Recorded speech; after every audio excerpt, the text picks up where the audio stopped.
بسم اللہ الرحمن الرحیم۔ السلام علیکم۔ 15 اور 16 جون کی رات وادی گلوان میں کیا ہوا؟ یہ پرتشدد جھڑپیں ابھی کیوں ہوئیں اور ان کی شروعات کب اور کیسے ہوئی؟ اس کے علاوہ اس کشیدگی کا دونوں ممالک کے باہمی تعلقات پر کیا اثر پڑے گا اور اس تنازع کے بعد دونوں ممالک آگے کیا کریں گے، اور اس پر بھی بات کریں گے کہ انڈین وزیر اعظم نے اپنی قوم کو اس تنازع پر کیا بتایا ہے۔ مزید ویڈیو سے پہلے آپ ہمارا چینل سبسکرائب کر لیں، ساتھ لگے بیل کے نشان کو دبا دیں اور اس ویڈیو کو لائک کر دیں۔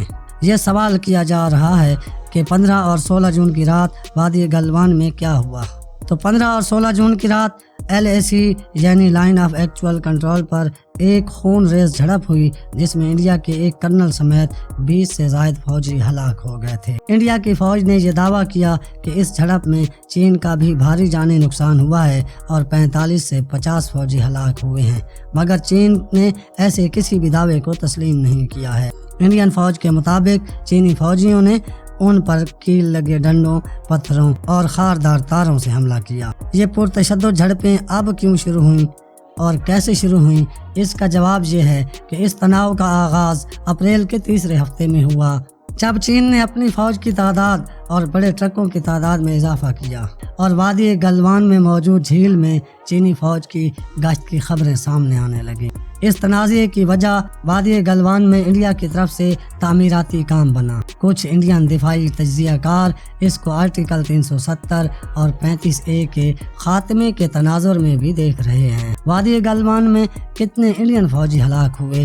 تو یہ کنفرم ہے کہ ایک کرنل اور 20 جوان جو کہ بہار رجمنٹ سے تعلق رکھتے تھے ہلاک ہوئے ہیں، جبکہ ایک مقامی لیجسلیٹو اسمبلی کے ممبر نے 150 سے 250 فوجیوں کی ہلاکت کا دعویٰ بھی کیا ہے، جس کو بعد میں گرفتار کر لیا گیا۔ چین کے کتنے فوجی مارے گئے اس بارے جب چینی وزارت خارجہ کے ترجمان چاؤ لیجیان سے پوچھا گیا تو انہوں نے کہا کہ ان کے پاس ایسی کوئی اطلاع نہیں ہے اور دونوں ممالک کی فوجیں اس مسئلے کو حل کرنے میں لگی ہوئی ہیں۔ جب یہ سوال پوچھا گیا کہ انڈین فوجیوں نے ہتھیار استعمال کیوں نہیں کیے تو اس کا انڈین وزیر خارجہ SJ شنکر نے یوں جواب دیا کہ انڈیا اور چین کے مابین 1996 اور 2005 کے معاہدے کی وجہ سے فوجی لڑائی کے دوران آتشی اسلحہ استعمال نہیں کرتے۔ وادی گلوان اتنی اہم کیوں ہے دوستو؟ یہ وادی ایکسائی چین میں واقع ہے جو انڈیا اور چین کے درمیان متنازع ہے، اور یہ لائن آف ایکچوئل کنٹرول کے چین والی طرف ہے۔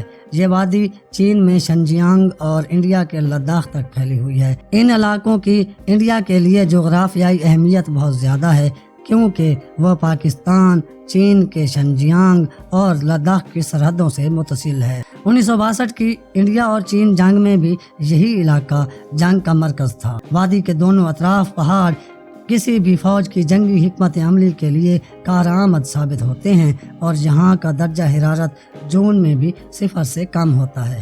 انڈیا کی طرف سے یہ دعویٰ ہوا کہ وہ اپنے علاقے میں وادی گلوان کی طرف ایک سڑک بنا رہا ہے، جسے روکنے کے لیے چین نے یہ کارروائی کی ہے۔ یہ سڑک کراکرم پاس کے قریب ہے اور فوجی سپلائی کے لیے بہت زیادہ اہمیت کی حامل ہے۔ اس کی اہمیت کچھ اس طرح ہے کہ انڈیا کی زمینی سرحد، جس کی کل لمبائی 15,000 کلومیٹر ہے اور جو 6 ممالک سے ملتی ہے، ان میں انڈیا کی چین کے ساتھ سرحد 3,488 کلومیٹر مشترک ہے، جو جموں و کشمیر، ہماچل پردیش، اتراکھنڈ، سکم اور اروناچل پردیش سے ہو کر گزرتی ہے۔ اس لیے انڈیا کے لیے یہ فوجی لحاظ سے بہت اہمیت کی حامل وادی ہے، جس سے انڈیا کارگل اور سیاچین تک فوجوں کو رسد پہنچانے میں مدد لیتا ہے۔ 17 جون کو چین نے وادی میں خود مختاری کا اعلان کر دیا ہے، جسے انڈیا نے مسترد کیا ہے، اور چند دن پہلے انڈین فضائیہ نے لداخ کی فضاؤں میں پروازیں کی اور جنگی طیاروں کی گھن گرج سے چین پر دھاک بٹھانے کی کوشش کی ہے، مگر اب چین واپسی کا ارادہ نہیں رکھتا، تو ایک جنگ کی صورتحال بہرحال موجود ہے۔ اس سے پہلے بھی انڈیا اور چین 1962 میں باقاعدہ جنگ کر چکے ہیں، جس میں بھارت کو عبرتناک شکست ملی ہے۔ اس جنگ کے بارے میں نہرو نے پارلیمنٹ میں کہا تھا کہ ہم نے جو مصنوعی حالات بنا رکھے تھے، دنیا اس سے زیادہ آگے چلی گئی ہے۔ افسوس ہم جدید دنیا کی حقیقت سے آشنا نہ تھے۔